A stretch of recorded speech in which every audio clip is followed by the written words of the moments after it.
का नाम हिरण्याक्ष पड़ा। हिरण्याक्ष जन्म से ही बड़ा पराक्रमी और उपद्रवी, उसने पृथ्वी को रसातल में छिपा दिया था। तो ब्रह्मा जी की प्रार्थना पर भगवान ने वराह रूप में प्रकट होकर के और उस हिरण्याक्ष का उद्धार किया। यह कथा आप लोग तीसरे स्कंद में सुन चुके। अब आगे वर्णन करते हैं कि जब हिरण्याक्ष मारा गया तो उसकी पत्नी रोने लग गई, उसकी माँ दिति रोने लग गई, उसके बाल बच्चे रोने लग गए। तो हिरण्याक्ष के बड़े भाई हिरण्यकशिपु ने लोगों को उपदेश किया, क्यों रो रहे हो? शरीर तो नश्वर है ही, आत्मा तो अजर अमर है। और मेरा भाई कोई ऐसे वैसे मारा गया है थोड़े, युद्ध में वीरता इसके साथ लड़ता हुआ वीर गति को प्राप्त हुआ है। ये रोना धोना मोह के ही कारण होता है। कैसे? जैसे उसी नरदेश के राजा की मृत्यु हुई तो उनके घर वाले रो रहे थे, तो जमराज जी ने बालक रूप में उपस्थित होकर कुलिंगी पक्षी का उदाहरण देकर के बताया कि ये रोना धोना मोह के कारण होता है और इससे नुकसान छोड़ करके कुछ लाभ नहीं है। छोड़ो रोना धोना, मैं वचन देता हूँ, प्रतिज्ञा करता हूँ, जिस विष्णु ने वराह रूप धर करके मेरे भाई हिरण्याक्ष को मारा है, मैं उस विष्णु से अपने भाई के खून का बदला खून से लेकर के रहूंगा। विष्णु को मारूंगा और उसके रक्त से अपने भाई हिरण्याक्ष के नाम पर तर्पण करूंगा। ऐसा संकल्प करके, ऐसा अपने परिवारियों को समझा करके और हिरण्यकशिपु चला गया मंदराचल पर्वत पर तप करने के लिए। दीर्घ काल तक तप किया। दीमक की मिट्टी चढ़ गई, टीला बन गया, दिखाई नहीं पड़ता था कि इसमें हिरण्यकशिपु अभी जिंदा बैठा तप कर रहा है। ऊर्ध्वबाहु नभो दृष्टि, पैर एक पैर के अंगूठे पर खड़ा होकर के ऊपर हाथ करके और आकाश में दृष्टि और ब्रह्मा जी का आराधन करने लगा। टीला बन गया। इधर इंद्र ने समझा कि शत्रु मर गया, उसकी हड्डियों को चींटियां चाट गईं, लेकिन अभी मरा नहीं था, तप कर रहा था। इंद्र ने भ्रम में पड़कर उसको मरा जानकर उसकी राजधानी पर आक्रमण किया। राजधानी थी मुल्तान, जिसको आजकल बोलते हैं प्राचीन नाम मूल स्थान। हिरण्यकशिपु की राजधानी वहीं पर थी। जो और असुर लोग थे उन्होंने कुछ देर तक टक्कर लिया, कुछ मारे गए, कुछ भाग गए। हिरण्यकशिपु की पत्नी कयाधु देवी को गिरफ्तार कर लिया इंद्र ने और रथ पर बिठा करके भागने लगे। वो बेचारी पतिव्रता जिसका नाम है कयाधु, हिरण्यकशिपु की पत्नी, कुररी पक्षी की तरह चिल्ला चिल्ला कर प्रार्थना कर रही थी, कोई दयालु मुझ अबला पतिव्रता का अपहरण से रक्षा कर। आकाश मार्ग से जाते हुए देवऋषि नारद जी ने प्रार्थना सुनी और झट उपस्थित होकर के और इंद्र को धिक्कारा। इंद्र देवराज कहलाते हो, शर्म नहीं आती, पराई स्त्री का अपहरण करते। इंद्र ने कहा कि भगवान, इस नारी के प्रति मेरे हृदय में कोई दुर्भाव और दूषण नहीं है, क्यों इसको ले जा रहे हो? कहा कि इसके उदर में मेरे शत्रु का अंश है। उस समय कयाधु गर्भवती थी और गर्भ में ऐसा वैसा बालक नहीं, भक्त प्रहलाद जी थे। ये बात प्रहलाद जी ने अपने सहपाठी साथियों को बताया है। जब बच्चों को उपदेश करने लगे हैं प्रहलाद जी विद्यालय में, तो बच्चों ने पूछा है कि अरे प्रहलाद, यहीं के रहने वाले हम भी, तुम भी, इसी विद्यालय में हम भी, तुम भी पढ़ने वाले, हमको ये सब ज्ञान नहीं मालूम, तुमको कहाँ से मालूम हुआ? तो वही प्रहलाद जी ने बताया है कि जिस समय इंद्र मेरी माँ को हरण करके ले जा रहे थे, मैं माँ के पेट में था, और जब इंद्र को धिक्कारा नारद जी ने, तो इंद्र ने कहा कि इस नारी के उदर में जो बालक है मेरे शत्रु का अंश है, तो हमें संदेह है कि गाय पर पूत, पिता पर घोड़ा, अधिक नहीं तो थोड़ा थोड़ा, कहीं अपने पिता की तरह अत्याचारी होकर के हम लोग देवताओं को सताने वाला न हो। इसलिए इसको ले जा रहे हैं कि इसके गर्भ से बालक का जन्म होगा और उसके बच्चे को मार डालेंगे और इसको छिट्टी कर देंगे। कहा कि यह भी तुम्हारा विचार प्रशंसा के योग्य नहीं है, देवत्व के अनुरूप नहीं है। और तुम जो संदेह कर रहे हो कि शत्रु का बेटा शत्रु होगा और असुर का बेटा असुर होगा, नहीं, कोई जरूरी नहीं है। सर्प से विषधर सर्प का भी जन्म होता है और सर्प से विष उतारने वाली मणि का भी जन्म होता है। तो इस गर्भ का बालक जो है सर्प से सर्प की तरह नहीं, सर्प से मणि की तरह होगा। और तुम समझते हो हिरण्यकशिपु मर गया है, मरा नहीं है, अभी जीवित है, तप कर रहा है, वरदान प्राप्त करके लौटेगा और तुम लोगों को नाकों चने चबवाएगा। रोने भर की जगह नहीं तुम लोगों को मिलेगी जहां बैठ करके आपस में रो सको। जब तुम लोगों का ये हाल होगा तो इसी गर्भस्थ बालक प्रहलाद के चलते तुम लोगों की रक्षा का विधान होगा। जिसको अपना शत्रु समझ करके मारने जा रहे हो, मारने की तैयारी कर रहे हो, वह तुम्हारा रक्षक होगा। इतना बहुत बड़ा भक्त होगा भगवान का। इतना सुनते ही इंद्र रथ से कूद पड़े और रथ के चारों ओर घूम घूम करके और परिक्रमा लगाई बालक के लिए और उस देवी के लिए दंडवत प्रणाम किया। देवी क्षमा करना। वैसे इंद्र की भाभी लगती हो, भैया भैया ही तो है। अरे पिताजी एक है भाई, कश्यप जी, माताएं अलग अलग हैं, एक दिति का और एक अदिति का। तो दिति के पुत्र इंद्र और दिति का पुत्र हिरण्यकशिपु और अदिति का पुत्र इंद्र।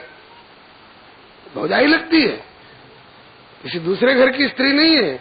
लेकिन ये देवत्व और असुरत्व में भावनात्मक संघर्ष रहता है, नहीं पटती है शत्रुता के भाव से। इंद्र उसको अपहरण करके ले जा रहे थे। नारद जी ने जब धिक्कारा तो इंद्र को जब ये पता चला कि इसके गर्भ में भक्त बालक है तो रथ से उतरकर परिक्रमा लगाई, प्रणाम किया, क्षमा याचना की, देवी क्षमा करना।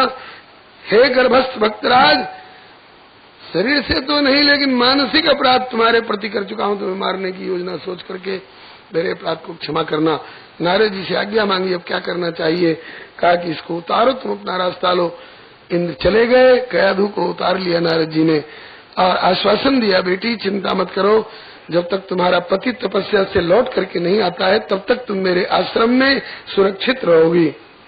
ऐसे जैसे अपने पिता के घर में अपने पीहर में रह रही हो। घटना बाद की है, हमारे समझने में सुविधा होगी।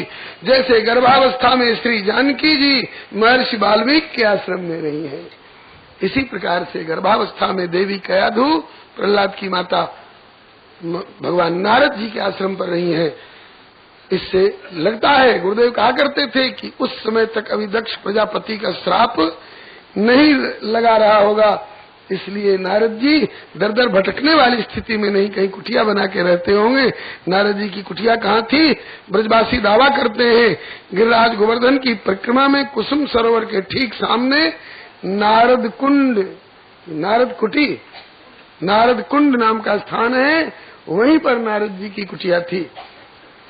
वहीं ला करके देवी कयाधु को बेटी की तरह पोषण देने लग गए और समय समय पर उनके लिए भक्ति ज्ञान वैराग्यपूर्ण कथाएं सुनाया करते थे।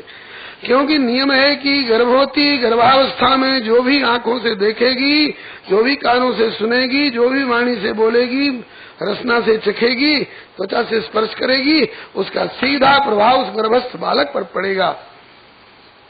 जैसे कैमरा के रील में जो कोरी रील होती है, ढक्कन हटाओ तो सामने के दृश्य को, सांप बैठा हो तो सांप का चित्र, देवता बैठा हो तो देवता का चित्र अंकित कर लेगा।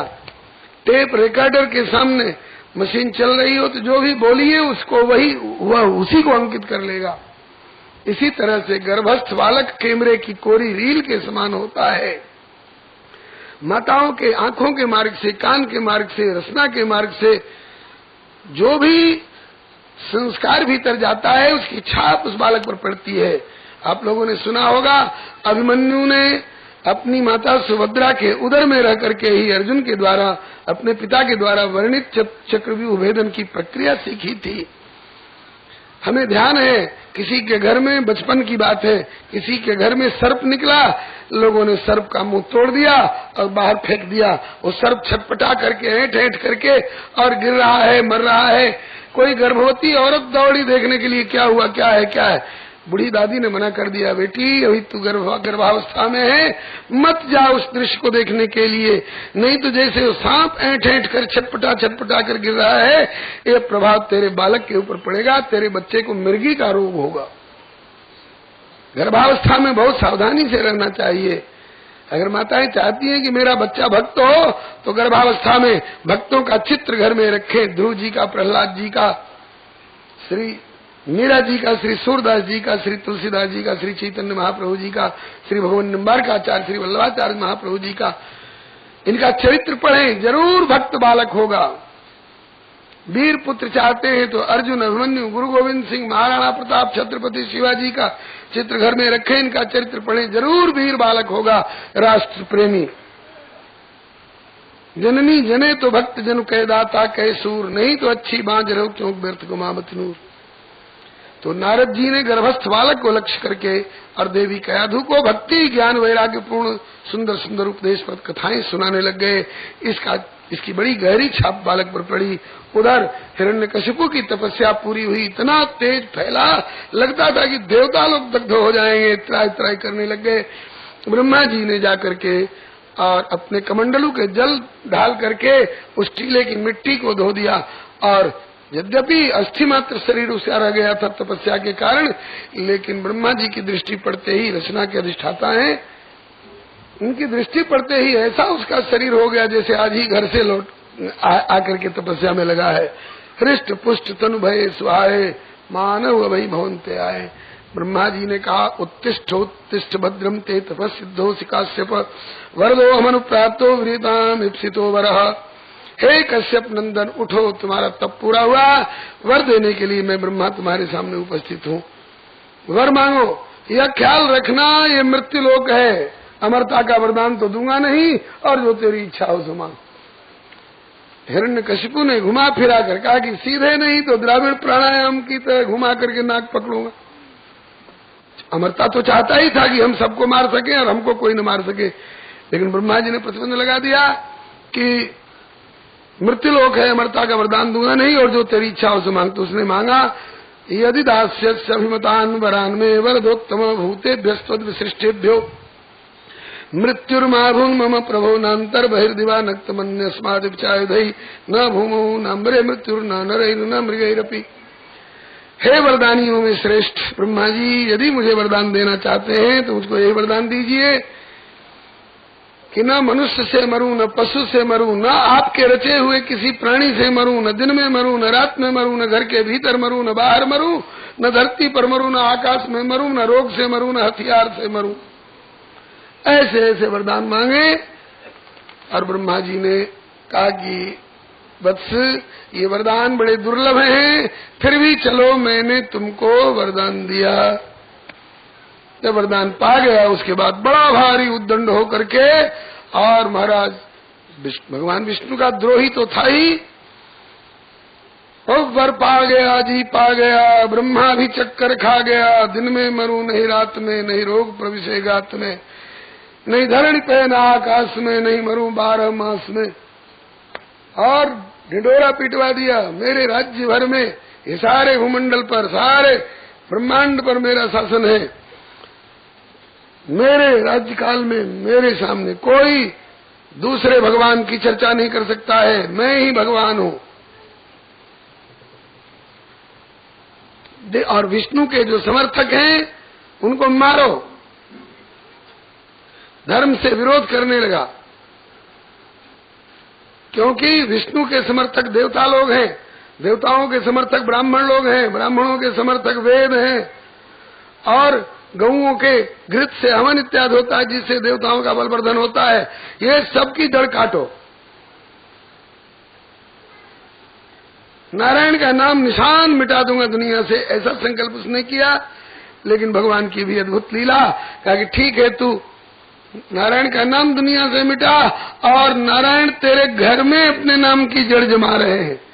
नारद जी के माध्यम से प्रहलाद के अंतःकरण में वो निष्ठा भरी है कि किसी भी प्रकार से हिरण्यकशिपु इसकी जड़ को उखाड़ नहीं सकता। नियम कानून बना देना अलग बात है, हाथ में माला फिरे तो हथकड़ी तैयार थी, सत्संग में जाने के बदले जेल की दीवार थी, कंठ में कंठी बंधे तो कंठ पे तलवार थी। लेकिन ऐसे भीषण समय में भी श्री प्रहलाद जी ऐसे भक्त प्रकट हुए श्री नारद जी की कृपा से। हिरण्यकशिपु के 4 पुत्र थे, हराद, अनुराद, संग्राद और प्रहलाद। तस्य दैत्यपते पुत्राश्चत्वारः परमाद्भुताः प्रहलादो महांस्तेषां गुणैर्महदुपासक ब्रह्मण्य शील संपन्न सत्यसंधो जितेन्द्रिय आत्मत सर्वभूतानां एक प्रिय सुरतमः। ब्राह्मणों के प्रति बड़ा आदर भाव रखने वाले, दीन दुखियों के प्रति दया रखने वाले, जो संकल्प कर लिया उसको निभाने वाले, बड़े बड़े सुंदर सुंदर गुण थे। आयु में प्रहलाद जी अपने 4 भाइयों में भले छोटे हों, लेकिन गुणों में सबसे बड़े हैं। सबसे बड़ा गुण तो है कि भगवान के भक्त हैं, और जिसमें भगवान की भक्ति होती है सारे गुण वहां पर आकर के ढल जाते हैं। सिमट सिमट जल भर ही तलावा, जिन सदगुण सज्जन पहियावा, यस्यास्ति भक्तिर भगवत्य किंचना सर्वैर्गुणैस्तत्र समास्ते सुरा, हराव भक्तस्य कुतो महद्गुणा मनोरथेना सिद्धावतो वही। ऊंचा टीला पर कहीं जल टिकता है, जो उत्तान उद्दंड होकर के रहेगा उसके पास गुण नहीं, दोष आते। ऊंचे टीले पर सर्प इत्यादि निवास करते हैं, बिल बना करके बिलों में। और जो विनम्र होकर के गहराई वाला हृदय का होता है उसके पास जैसे जल सिमट के आता है, ऐसे सद्गुण आकर के सिमट करके निवास करते हैं। देवता लोग भी भक्तों के यहाँ आश्रय लेकर के रहते हैं, क्योंकि हम वैसे तो भक्ति कर नहीं पाते हैं। इस भक्त के नेत्र के भीतर रहेंगे तो ये भक्त बिहारी जी का दर्शन करने जाएगा, तो इसके भीतर बैठे बैठे हम भी उस दर्शन से लाभान्वित हो। प्रहलाद जी विद्यालय में भेजे गए। भक्तवर प्रहलाद ने झंडा लिया हरि नाम का, दैत्य कुल में भी कीर्तन करवा दिया हरि नाम का। विश्व को प्याला पिलाया खुद पिया हरि नाम का, जोश मुर्दा दिल में भी पैदा किया हरि नाम का। बाप से प्रहलाद हट करते थे कीर्तन के लिए, आफतों से कुछ नहीं डरते थे कीर्तन के लिए। अपनी कुर्बानी का दम भरते थे कीर्तन के लिए, यहाँ तक कि सर हथेली पर लिए फिरते थे कीर्तन के। प्राण त्याग सकता हूँ लेकिन कीर्तन नहीं त्याग सकता हूँ, ऐसी निष्ठा। भगवान की लीला बड़ी अद्भुत है बंधुओं। जो चेतन कहूँ जड़ करे, जड़ ही करे चैतन्य, समर्थ रघुनायक कहीं भजे ही जीव ते धन्य। श्री पर पता नहीं इस उलट फेर में भगवान को क्या आनंद आता है। कश्यप जी जैसे संत का बेटा हो गया हिरण्यकशिपु जैसा असुर, और हिरण्यकशिपु जैसे असुर का बेटा हो गए भक्त प्रहलाद। प्रहलाद जी विद्यालय में भेजे गए। विद्यालय में गुरु जी जो पढ़ाई पढ़ाते थे वो प्रहलाद को अच्छी नहीं लगती थी। शिक्षक ने जो पाठ पढ़ाया,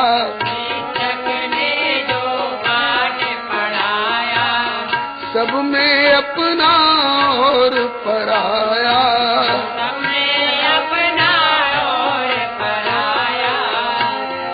करे मन में प्रहलाद विचार,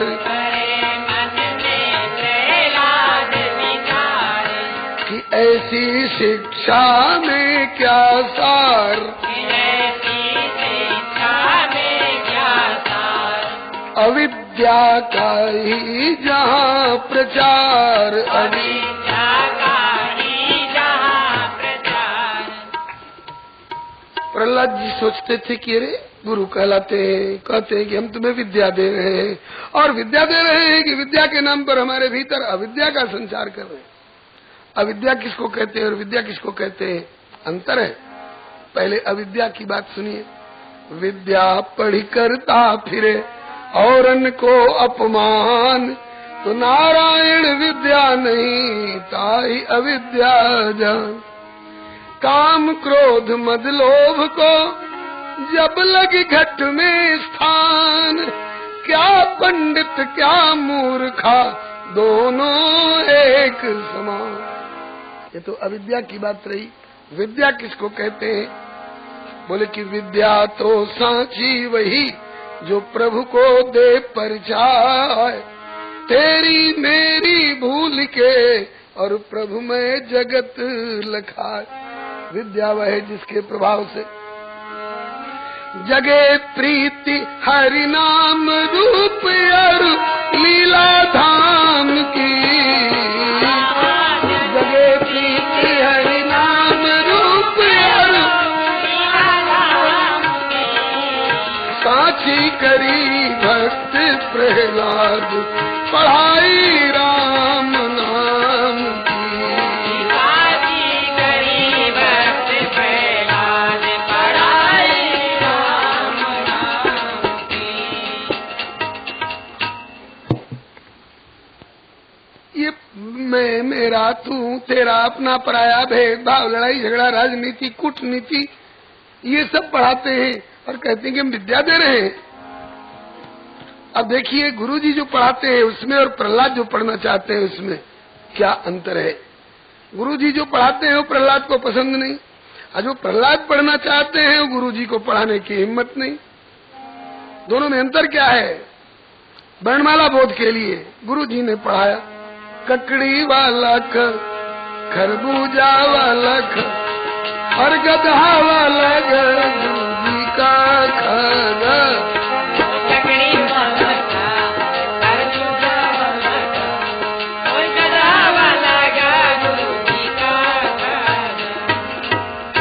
से अनार उसे उल्लू म से मछली र से रात आ से आम म से मछली पढ़ाया जाता है ना बचपन में वर्णमाला बोध के लिए।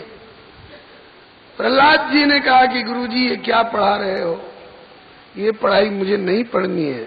क्यों, बोले आपने पढ़ाया अ से अनार उ से उल्लू और म से मछली, तो अ उ म जैसा दिव्य 3 अक्षर पढ़ करके भी मेरी बुद्धि अनार उल्लू और मछली तक सीमित रह गई। हम अनार उल्लू और मछली पढ़ने के लिए नहीं आए हैं विद्यालय में, तो क्या पढ़ेगा।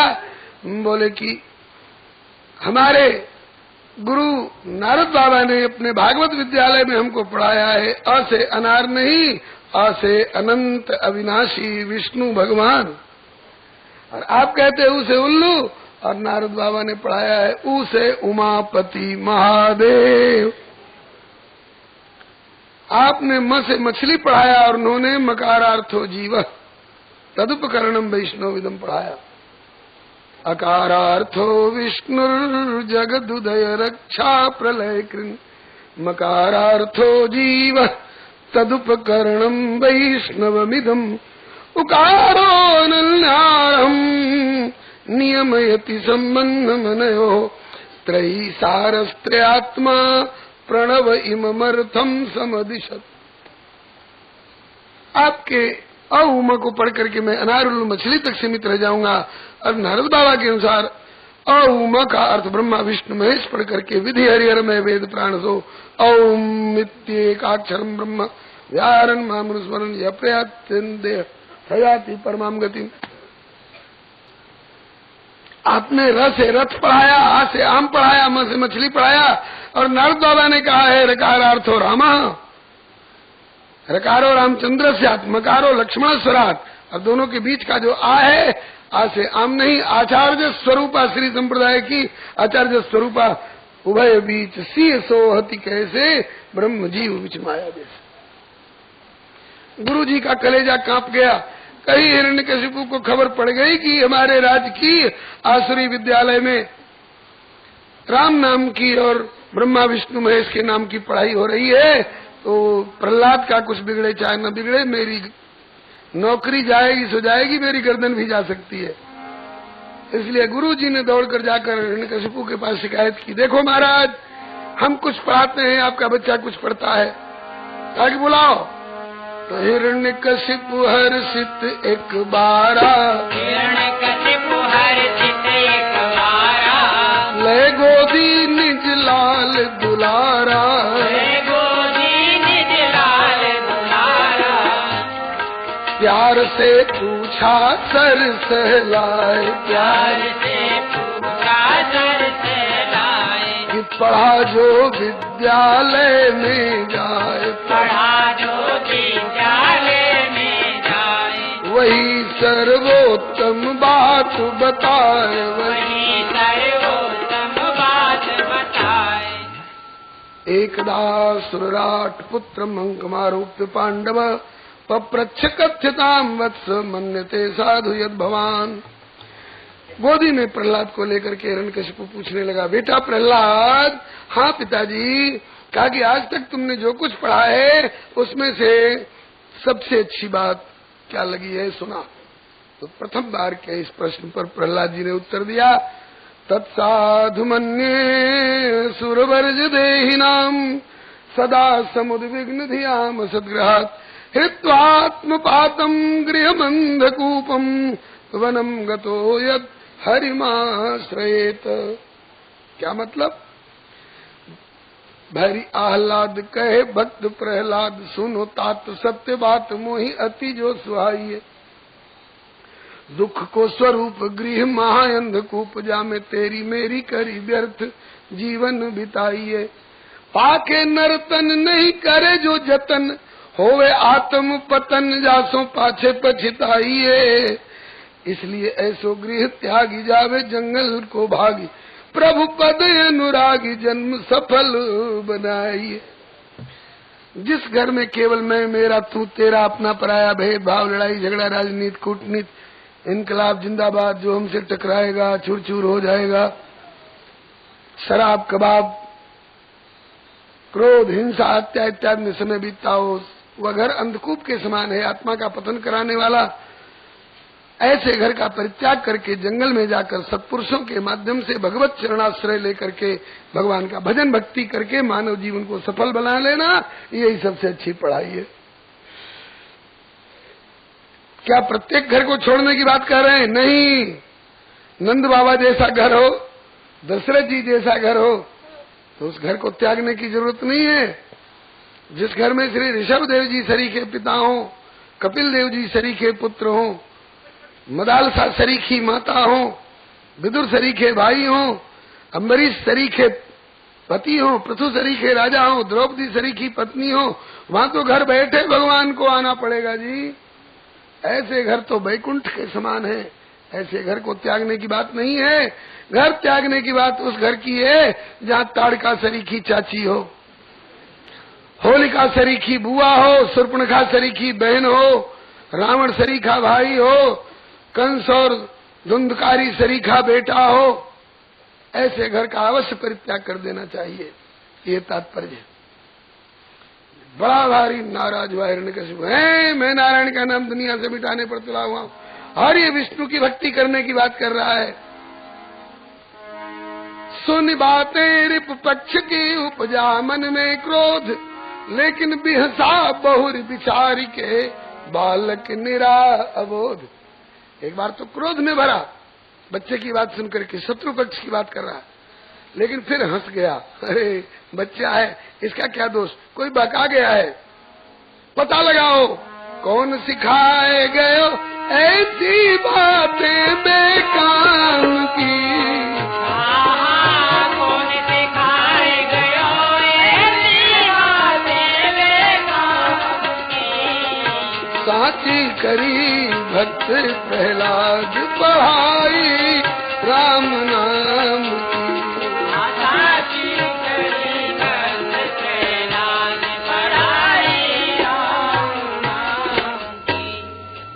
क्यों रे प्रहलाद, तेरे गुरुजी यही सब पढ़ाते हैं? नहीं पिताजी, उनको ऐसी पढ़ाई कहाँ से आएगी, वो तो आपकी दी हुई रोटी खाते हैं ना। तो जैसा खावे अन्न वैसा होवे मन, जैसा करे संग वैसा चढ़े रंग। अरे गुरु जी क्या पढ़ाते हैं? कहा कि वही मैं मेरा तू तेरा अपना पराया, भेदभाव लड़ाई झगड़ा राजनीति कूटनीति। कहा कि देख बेटा ये सब मत पढ़ाकर, जो गुरु जी पढ़ाते हैं वही आगे पढ़ाकर। विद्यालय भेजे गए प्रहलाद विद्यालय, प्रहलाद गए फिर गुरु सिखावन देत, लेकिन मोह मूल सब जान के तनिक न मन में ले। एक दिन गुरु जी को आने में देर हुई, बच्चों ने कहा यार चलो छुट्टी खेले। हाँ, जो खिलाड़ी बच्चे होते हैं ना, पढ़ने में मन नहीं लगता है, मनाते रहते हैं अल्लाह करे मेरे मास्टर बीमार हो जाए तो मंगलवार भी मेरे लिए इतवार हो जाए। हाँ, बच्चों ने कहा चलो यार गुरु जी नहीं आए, छुट्टी खेले। प्रहलाद जी बोले कि ये मानव जन्म खेल कर गंवाने के लिए नहीं मिला है भाइयों, तो किस लिए मिला है? बोले कौमार आचरित प्राज्ञो धर्मान भागवतान्य दुर्लभम मानुषम जन्म तदप्य ध्रुमर्थदम। ये मानव शरीर खेल कर गंवाने के लिए नहीं मिला है, बहुत दुर्लभ है, बड़ी मुश्किल से मिला है। 84 लाख जोनियों के अटकन भटकन के बाद मिलता है और थोड़े दिनों के लिए मिला है उधार रूप में। और इस जीवन में इतने कम अवधि में अगर चाहो तो जीवन का सबसे बड़ा पुरुषार्थ उपलब्ध हो सकता है। भगवत प्राप्ति के लिए मानव जीवन का उपयोग करो। भगवान की के भाई बेटे हो ना, घर में किसी बात की कमी नहीं, तुम्हारे यहाँ तुम भजन भी करोगे तो रोटी कपड़ा तो मिल ही जाएगा। हम गरीब गुरबा हम भजन में लग जाएंगे, हमारी रोजी रोटी कैसे चलेगी? तो कहा कि ये बताओ तुम लोगों को कभी कुछ कष्ट हुआ कि नहीं? एक ने कहा मेरा सिर फूट गया था एक बार, एक ने कहा मेरा घोटू टूट गया था एक बार, एक ने कहा कि मुझे 48 दिन का मियादी बुखार आ गया था। प्रहलाद जी ने पूछा इसको दुख मानते हो कि सुख? बोले तो दुख है।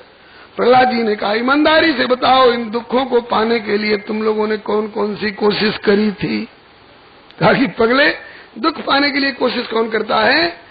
कहा कि तो इसका मतलब है कि दुख बिना कोशिश किए मिले ना? बोले हाँ। कहा क्यों? कहा कि हम नहीं जानते। कहा तुमने पूर्व जन्म में किसी को दुख दिया होगा तो वह प्रारब्ध बन करके और आकर के तुमको दुख मिल गया। इसी तरह से पूर्व जन्म में किसी का भला किया होगा, किसी को सुख दिया होगा तो वह भी पुण्य बन करके आएगा और तेरे भाग्य में लिखा हुआ है। जैसे बिना कोशिश किए दुख मिल गया प्रारब्ध के अनुसार, ऐसे ही बिना कोशिश किए सुख भी जो प्रारब्ध के अनुसार मिलने वाला होगा मिलेगा। तो अपने आप मिलने वाले सूरज और सूरज की किरणों के लिए, अपने आप मिलने वाले बादल और उसकी बूंदों के लिए कोशिश करना, ये कौन समझदारी है? कोशिश उसके लिए करो जो अपने आप मिलने वाला नहीं है, जिसके लिए साधन करो। ये शास्त्र आज्ञा देते हैं भजन करो भजन करो। बच्चों ने कहा कि हाँ, ये मूल श्लोक श्री प्रहलाद जी का कहा हुआ है, सुखमेन्द्रियकम दैत्या देह योगेन देहिनाम सर्वत्र लभ्यते दैवाद यथा दुखम अयत्नतः। जैसे बिना कोशिश के दुख मिलते हैं, ऐसे ही सुख भी जो प्रारब्ध में मिलने वाला होगा बिना कोशिश किए मिलेगा। भगवान के पाने के लिए कोशिश करो, भक्ति करो भक्ति करो। बच्चों ने कहा कि हम भक्ति करने लग जाएं और तुम्हारे बाबूजी आकर तलवार चला दे गर्दन पर, तो प्रहलाद जी ने अभय दिया। श्री सूरदास जी ने सूर सागर में पद गाया है इस प्रसंग का, पढ़ो रे भैया राम मुकुंद मुरारी, कहे प्रहलाद सुनो रे बालक लीजे जन्म सुधारी। पढ़ो रे भैया राम मुकुंद मुरारी, जन डर पो जड़मति काहू सो भगति करो एक सारी, को है हिरण्यकशिपु अभिमानी तुम्हें सके जो मारी। राखनहार है कोई और श्याम धरे भुज चारी। कहाँ है वो? बोले सूरदास प्रभु सब में व्यापक ज्यों धरणी में बारी। पढ़ो रे भैया राम मुकुंद मुरार। बच्चों की हिम्मत बढ़ी, कीर्तन करने लगे, लेकिन डरते डरते। चला है नाम पे तेरे कन्हैया तेरा दीवाना, चला है नाम पर तेरे कन्हैया तेरा दीवाना। बचा कर हर मुसीबत से हमें मंजिल तक पहुँचाना, बचा कर हर मुसीबत से हमें मंजिल तक पहुँचाना। तो नौसिखवा कीर्तन वाले बच्चे कह रहे हैं। और प्रहलाद बोले हमें चिंता नहीं उसकी, उसे चिंता हमारी है।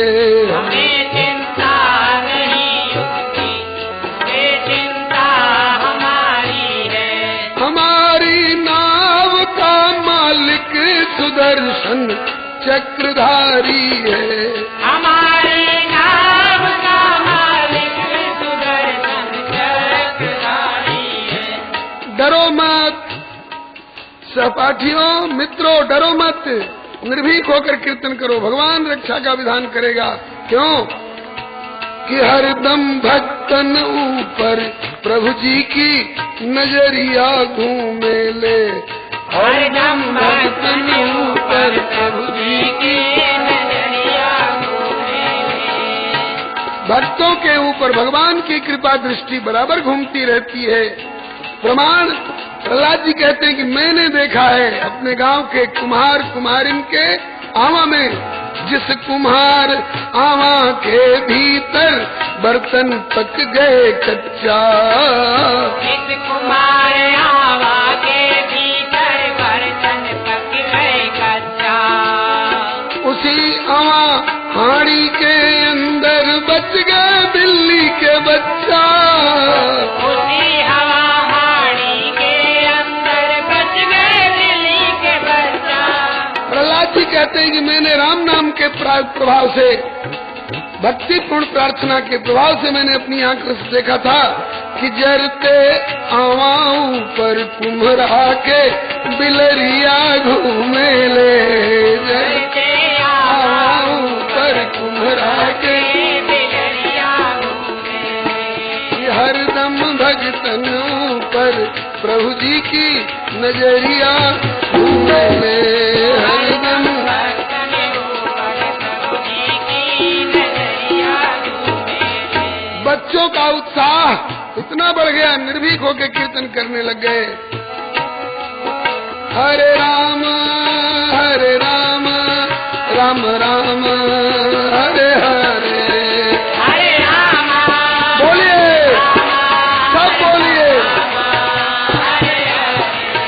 हरे कृष्णा कृष्ण कृष्ण हरे हरे। हरे कृष्णा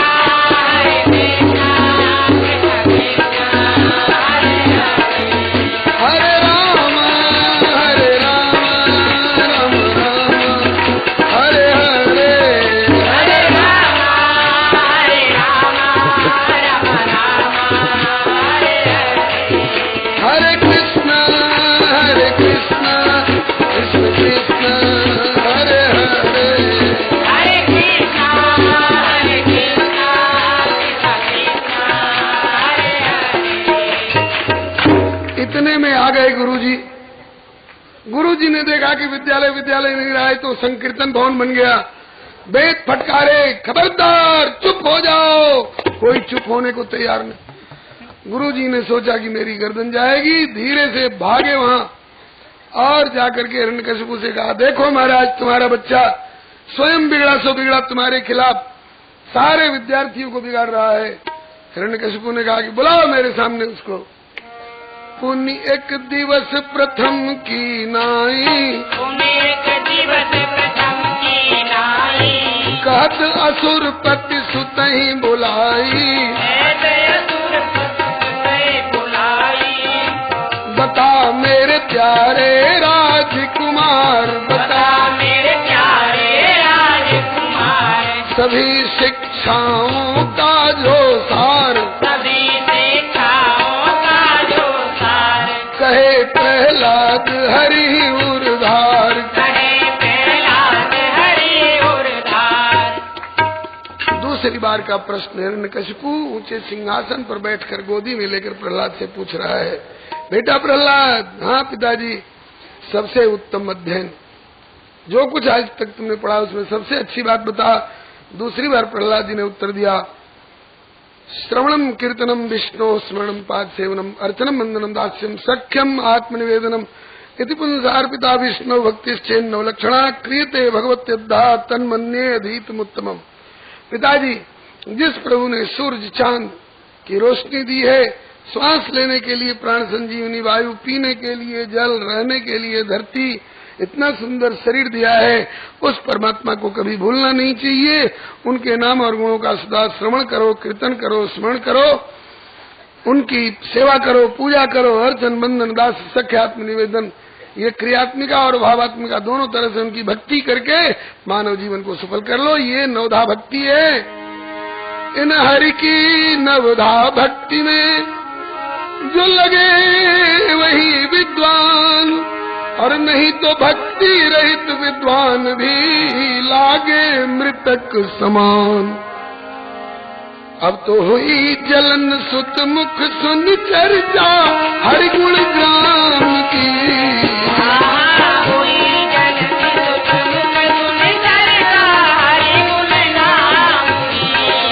साथी करी भक्त प्रहलाद पढ़ाई राम नाम की। साथी करी भक्त प्रहलाद पढ़ाई राम नाम की।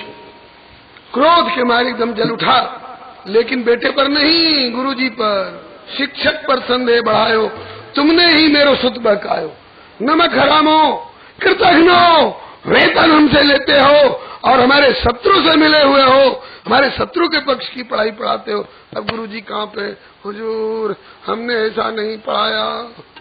तो कहा तुमने दूसरे का सहवास क्यों होने दिया जो किसी को बहकाने का मौका मिला? बोले न मत प्रणीतम न पर प्रणीतम सुतो वदत्येष तव इंद्र शत्रु। हे इंद्र शत्रु, न तो हमारा पढ़ाया हुआ है न किसी और का सिखाया हुआ है, तो इसकी बुद्धि ऐसी कैसे हुई? बोले नैसर्गिकी मतिरस्य राजन नियच्छमन्नुम कददास्म मानः। हे राजन, इसकी मति ऐसी नैसर्गिकी, नैसर्गिकी माने जन्मजात, प्राकृतिकी, प्रकृति प्रदत्त है। मछली को कोई पढ़ाता है कि पानी से निकलो तो यूं यूं छटपटाने लगना? कमल को कोई सिखाता है कि सूरज का उदय हो तो खिल जाना और अस्त हो तो मुड़ जाना? आजकल एक फूल खिलता है, सूरजमुखी की खेती लोग करते हैं। उसकी प्रकृति है, इधर से सूरज उदय होगा उधर ही उसका मुख होगा। उससे कहो कि रे दो चार सूरजमुखी तुम पश्चिम की ओर मुंह करके खिल जाओ, कहेंगे नहीं साहब हमारा प्यारा सूरज इधर है। मोर के पंख को बाहर निकलने के बाद फिर कोई तुलिका से रंग भर चढ़ाता है, उसमें रंगे रंगाए पंख पैदा होते हैं। इसी तरह से आपका बेटा आपके शत्रु नारायण के भक्ति के रंग में रंगा रंगाया पैदा हुआ है। हमारी इसमें क्या गलती है? अब तो महाराज हिरण्यकशिपु प्रहलाद की ओर मुड़ करके और बड़ा भारी नाराज होकर के कहने लगा, कनक कशिप कह रोष भरी रे सठ नीलज निशंक, गुरु शिक्षा तज क्यों भई तेरी मति गति बंक। कई प्रश्न कर गया, गुरुजी जो पढ़ाते हैं तो सो क्यों नहीं पढ़ता? कहा कि नाम मात्र के गुरु हैं, हाँ गुरुत्व इनमें लेश नहीं है, ये तो केवल गोरख धंधा इंद्रियों के पोषण वाली पढ़ाई पढ़ाते हैं। कह कुमार जग गोरख धंधा, मिला पथिक अंधे को अंधा, उधर से अंधा होता इधर से अंधा जाए, अंधे को अंधा मिला, रास्ता कौन दिखाए? परमार्थ पथ में स्वयं अंधे हैं, ये हमको क्या रास्ता दिखाएंगे? इसलिए उनकी पढ़ाई नहीं पढ़ता।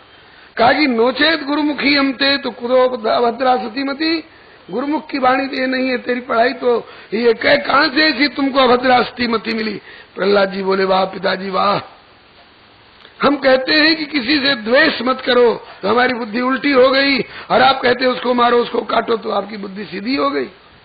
मैं कहता हूं कि जिस प्रभु से हम इतने इतने प्रकार से उपकृत हुए हैं उस प्रभु को कभी भूलो मत, और आप तो हमारी बुद्धि उल्टी हो गई, और आप कहते हो कि उसका नाम निशान मिटा दो तो आपकी बुद्धि सीधी हो गई।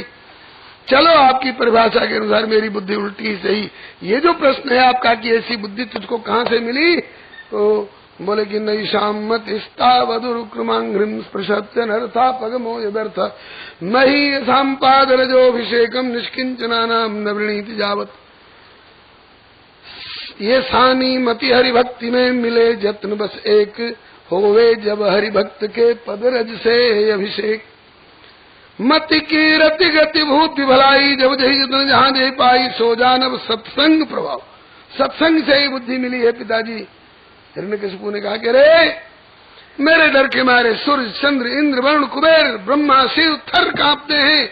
इतना छोटा सा बच्चा तुम मुझसे डरता क्यों नहीं है? कहा कि मैं परमात्मा का शरणागत हूँ, परमात्मा के संरक्षण में हूँ। कहा कि तेरी बोटी बोटी काट के फेंक दी जाएगी। कहा कि कोशिश करके देख लीजिए। बड़ा भारी ऊंचे सिंहासन पर बैठा था, वहीं से उठा गोद से मही पर पटका, पुत्र हानि का तनिक न खटका। सुनाई आज्ञा बधिक हकार, दुष्ट को यथाशीघ्र दो मार, चले सब अस्त्र शस्त्र कर धार। इसको मार डालो। जल्लाद बधिकों को आज्ञा दी, हत्यारे जल्लादों को। कौन समझावे कि आपका अपना शरीर से उत्पन्न बेटा है, मत मारो।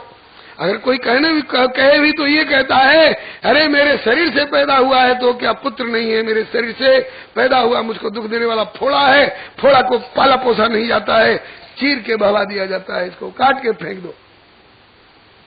बड़े भारी भारी जल्लाद हथियार ले लेकर के चले और मर्मस्थल प्रहलाद के जहां तहां करही प्रहार, लेकिन पड़ी न तन पर रेख भी टूटे सब हथियार।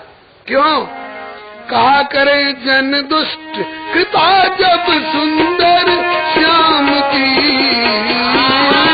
कहा करे जन दुष्ट कृपा जब सुंदर श्याम की, साची करी भक्त प्रहलाद पढ़ाई राम नाम की। साची करी भक्त प्रहलाद पढ़ाई राम नाम।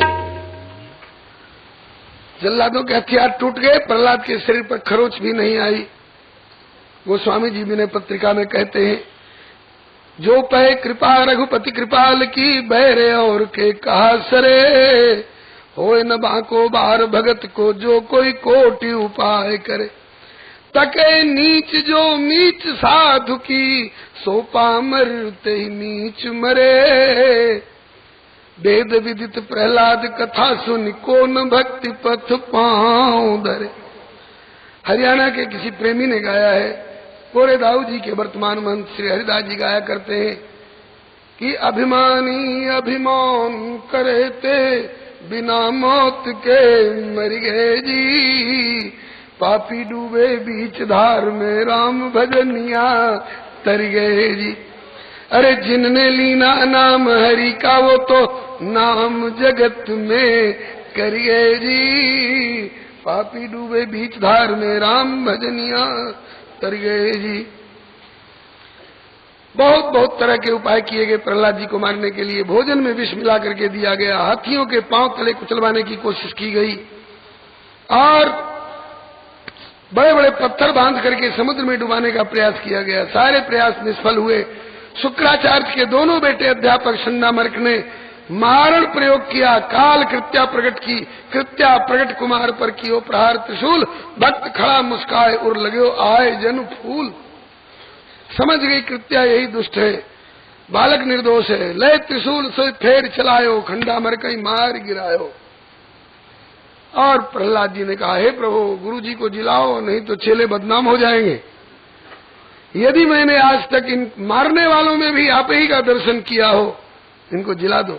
चट दोनों गुरु उठ के बैठ हो गए और बोले कि बैर भाव बिसराए गुरु, लगे देने आशीष कि जल थल नभ पाताल में तेरे रक्षक हो जगदीश। हिरण्यकशिपु को आश्चर्य हो रहा है कि वर पाया हमने और अमरत्व आ गया इसमें, किसी भी उपाय से नहीं मर रहा है। उसकी एक बहन थी जिसको कहीं होलिका और कहीं ढूंढिका कहते हैं। कल्प भेद से दोनों नाम सही हो सकते हैं, अथवा एक ही कल्प में एक एक व्यक्ति के 5-5 नाम होते हैं। होलिका अथवा ढूंढिका वो आकर के बोली बड़ी चटकती मटकती हुई, अरे भैया एक छोटे से बच्चे को मारने के लिए इतनी चिंता करने की क्या जरूरत, बहुत आसान उपाय है। मैं कैसे? मैं गोदी में लेकर बैठती हूँ, लकड़ी का ढेर लगाओ, आग लगा देना, इसकी हड्डी तक जल जाएगी। कहा जी तू भी तो जल जाएगी। अरे कहा काहे को जलूंगी, मुझे अग्नि से बचने का वरदान प्राप्त है। अरे तू जल्दी बैठ जल्दी। प्रहलाद को गोदी में लेकर के बैठी होलिका लकड़ी का ढेर लगाया गया, आग लगाई गई, जली ढूंढिका की पुनि होली के आहार जरे जस लाकड़ी और केस जरे जस घास, सोने जैसी बुआ जी जरी गई कोई न आयो। बोलो श्री प्रहलाद जी महाराज की। बुआ जी लोग बुरा मत मानेंगे, आप लोग वैसी बुआ जी हैं थोड़े, आप लोग तो कुंती बुआ जी हैं। बोलो कुंती बुआ जी की। बुआ जी की हड्डी तक जल गई, भतीजी का एक रोआ भी नहीं जला। हिरण्यकशिपु ने कहा, क्यों रे प्रहलाद, मेरी बहन की हड्डी तक जल गई और तेरा रोआ भी नहीं जला, क्यों? अग्नि से बचने का कोई मंत्र जानता है क्या? पिताजी बहुत प्रभावशाली मंत्र जानता हूं। कितना बड़ा मंत्र है? बोले केवल 2 अक्षर का। 2 अक्षर का इतना प्रभाव? कैसा मंत्र है रे? कहा कि राम नाम जपताम कुतो भयम। राम नाम जपने वाले को भय कहाँ? ये तो सर्वताप समन ही गवेशजम। दैहिक दैविक भौतिक तीनों प्रकार के ताप को समन करने वाला एकमात्र भेषज है। विश्वास न हो पिताजी तो आकर के देख लीजिए। पश्चात मम गात्र सन्निधौ पावको पिसलिलाय तेजना। मेरे निकट आकर के देख लीजिए, हाथ लगा के देख लीजिए, आग मुझे शीतल लग रही है। हिरण्यकशिपु ने कहा कि मेरी बहन तो जली गई, मुझको और न्योता दे रहा है कि आके देख लीजिए। हम नहीं आते तेरे पास, हम तो यहीं से देख रहे हैं। अब प्रश्न होता है कि जब होलिका को अग्नि से बचने का वरदान प्राप्त था तो जली क्यों? अरे भैया, जिस अग्नि से बचने का वरदान प्राप्त था उस अग्नि से तो बच सकती थी, लेकिन ये ऐसी आग से जली है जो आग भगवान भी नहीं बचाया करते इससे। जिसके लिए मानस में देवगुरु बृहस्पति इंद्र को समझाते हुए कह रहे हैं कि जो अपराध भगत कर करही राम रोष पावक सोजरे। रावण की लंका दियासलाई और घी तेल पेट्रोल की आग से जली थी। दियासलाई और घी तेल पेट्रोल की आग होती तो रावण के पास बहुत बड़ा फायर ब्रिगेड था। सांबर्तक मेघों से कहा कि आग बुझाओ, नहीं बुझा पाए। क्यों? वो आग कौन सी थी? जगत गुरु शंकर भगवान बता रहे हैं, साधु अवज्ञा कर फल ऐसा कि जगत जरई नगर अनाथ कर जे। होलिका की हड्डी तक जल गई, आज तक उसका संस्मरण, होलिका दहन प्रत्येक वर्ष फाल्गुन की पूर्णिमा को होता है। ये केवल आपस में गाली गलौज करने का दिन नहीं है जी, ये तो प्रहलाद जी की भगवान नाम निष्ठा का संस्मरण है। अगले दिन लोग धूल कीचड़ एक दूसरे पर उलीचते हैं। नहीं नहीं, जहां वो प्रहलाद जी को जलाने का प्रयास किया गया तो वहां की राख लेकर लगाने का विधान है, क्योंकि प्रहलाद से संपृक्त राख है। एक दूसरे के मुंह में कालिख पोतते हैं। किसी संत के मुंह पर कालिख पोतोगे तो तुम्हारा कल्याण होगा। अरे कालिख तो हिरण्यकशिपु जैसे राक्षसों के मुंह पर है। मुंह काला हुआ बेईमान भक्त प्रहलाद को जलाने चला था, तेरी बहन जल गई। और दोपहर पीछे लोग एक दूसरे के मुंह पर अबीर गुलाल लगाते हैं। क्या? बोले वारे भैया भक्त प्रहलाद, तेने भक्तों के मुंह की लाली रख ली। ये भाव है। अब 2 महीना और हिरण्यकशिपु ने कोशिश की, पूरा चैत और लगभग पूरा बैसाख, बैसाख सुदी 14 आ गई। बैसाख पूर्णिमा में केवल 1 दिन की देर थी। आज हिरण्यकशिपु ने कहा, इस बीच में भी बहुत कोशिश की, नहीं मार सका। अंत में बैसाख सुदी 14 को कहा कि आज मैं अवश्य, आज तो है मारूंगा। प्रहलाद बोले मैं कभी नहीं हिम्मत हारूंगा। हिरण्यकशिपु ने कहा तुझे कौन बचाने वाला है? प्रहलाद बोले जो सब जग का रखवाला है। हिरण्यकशिपु बोला मारू कठोर हथियारन से। प्रहलाद बोले कि प्रभु रक्षक हाथ हजारन।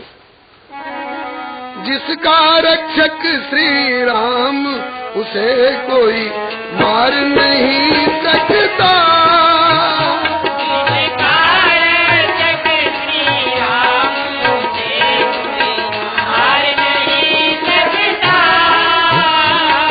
प्रभु जगन्नाथ का दास जगत से हार नहीं सकता।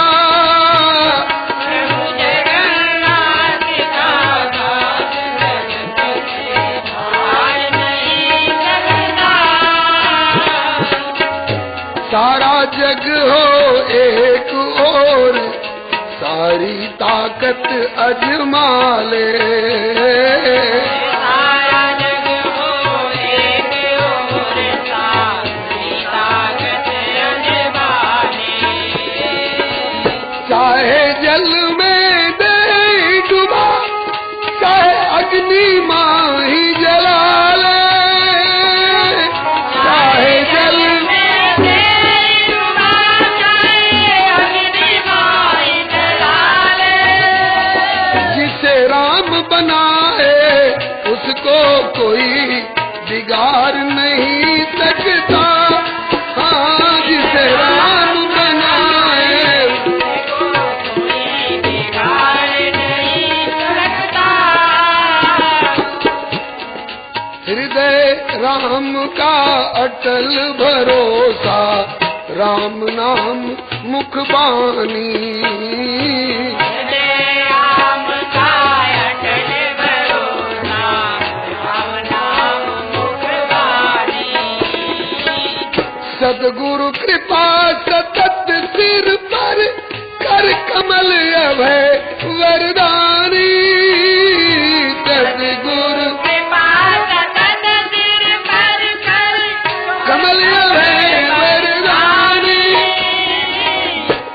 वाणी में प्रभु का नाम, हृदय में प्रभु का भरोसा और माथे पर गुरुदेव का वरदहस, वह और किसी के आगे हाथ पसार नहीं सकता।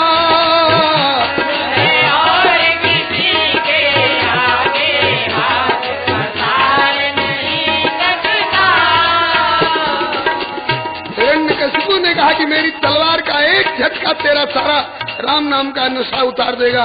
प्रहलाद जी ने कहा कि पिताजी ये भांग धतूर का नशा नहीं है, हरिनाम प्रेम का दिव्य नशा जो एक बार चढ़ जाए। हरिनाम प्रेम का देवी नशा जो एक बार चढ़ जाए। अंतर वैभव आनंद इंद्र ब्रह्मा से भी बढ़ जाए। अंतर वैभव आनंद इंद्र ब्रह्मा से भी बढ़ जाए। कोई भय या जगत प्रलोभन ये नशा उतार नहीं सकता। कोई तेरा जगत प्रलोभन ये नशा उतार नहीं सकता। जिसका रक्षक श्री राम से कोई मार नहीं सकता। इसका रक्षक श्री राम उसे कोई मार नहीं सकता। हरे राम राम राम हरे हरे। हरे राम राम राम हरे हरे। हरे कृष्ण कृष्ण कृष्ण हरे हरे।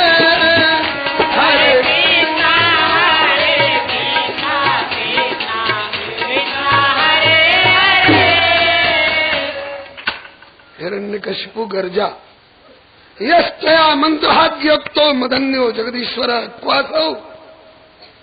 मुझे हिरण्यकशिपु के अलावे बार बार तू जगदीश्वर जगदीश्वर राम राम नारायण नारायण कर रहा, कहाँ है तेरा जगदीश्वर? प्रहलाद जी बोले सर्वत्र, वो तो सर्वत्र है। हम में तुम में खड़ग खंभ में घट घट व्यापक राम, किंतु प्रेम भक्ति से लख परे सो समस्त सुखधाम। कहा कि तो इस खंभे में है? कहा कि है। यदि सर्वत्र, यदि वो सर्वत्र है तो कस्मात स्तंभे न दृष्टि, खंभे क्यों नहीं दिख रहा है? प्रहलाद जी बोले कि मुझे दिख रहा है और आपको नहीं दिख रहा है, इससे समझ लीजिए आपकी आंख में कुछ कसर नियरे है, सन्मुख है सूझत नहीं तो लानत ऐसी जिंद, तुलसी या संसार को भयो मोतिया। मोतियाबिंद हो जाता है तो सामने की स्थूल वस्तु भी नहीं दिखाई पड़ती। भैया ये कौन है? कहे कि देख लो, कहा कि न दिखे, बोले आंख तो है, बोले नहीं दिखे, क्यों नहीं दिखे, बोले मोतियाबिंद को पर्दो आए गया। तो कहेगी ऐसे ही तुम्हारे हृदय की आंख पर, ज्ञान वैराग्य की आंख पर मोह और अहंकार का मोतियाबिंद छा गया है। ऑपरेशन करा लो नारद बाबा से, ये एलोपैथिक ऑपरेशन से नहीं निकलने वाला है। और उस पर मोतियाबिंद वाला चश्मा चढ़ा ले। कौन सा चश्मा, बोले चश्मा जाके दृगन पर लगो रकार मकार, वाही को सूझत सदा दशरथ राज कुमार। हिरण्यकशिपु ने जो सुना कि इस खंभे में मेरा शत्रु है, अच्छा मेरे भाई हिरण्याक्ष को मारने वाला खूनी बैरी विष्णु इस खंभे में छिपा है, अभी देखता हूँ। सुन सुत मुख व्यापक परमेश्वर, पूरित खड़ग खम्भ सचराचर, अरे खम्भ पर मुष्टिक कियो प्रहार, तो प्रगट भय नर हरि खम्भा पार, प्रगट भय गर्जना करते बारंबार। बोलो श्री नृसिंह भगवान की। सत्यम विधातुम निज वृत्ति भाषितम, व्याप्तिम च भूतेष्वखिलेषु चात्मना, अदृश्यतात्यद्भुत रूप मुद्वहन, स्तंभे सभायाम न मृगम न मानुषम। जिस खंभे में, लकड़ी का खंभा नहीं जी, बड़ा विशाल दरबार का पत्थर का खंभा था। हिरण्यकशिपु ने जो मुक्का मारा, गड़गड़ गड़गड़ करके वो खंभा फटा और उसमें से अत्यंत अद्भुत रूप धारण करके भगवान नृसिंह प्रकट हो गए, आधा नर और आधा सिंह। बोलो श्री नृसिंह भगवान की। अब तो निरखी रूप नरसिंह को असुर सकल भयभीत, और मन ही मन पछताहि अब तो भयो काल विपरीत। लेकिन कहने वालों ने कहा अब पछताए रहे हो, अरे अब पछताए कहा हो, जब चिड़िया चुग गई खेत।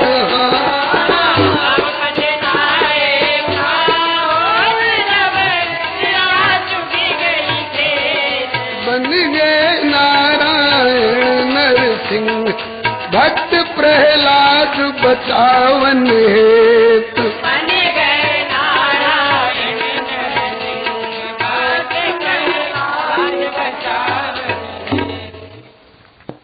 जब तक सूर्यास्त नहीं हुआ था तब तक तो प्रभु उसके साथ खेल करते।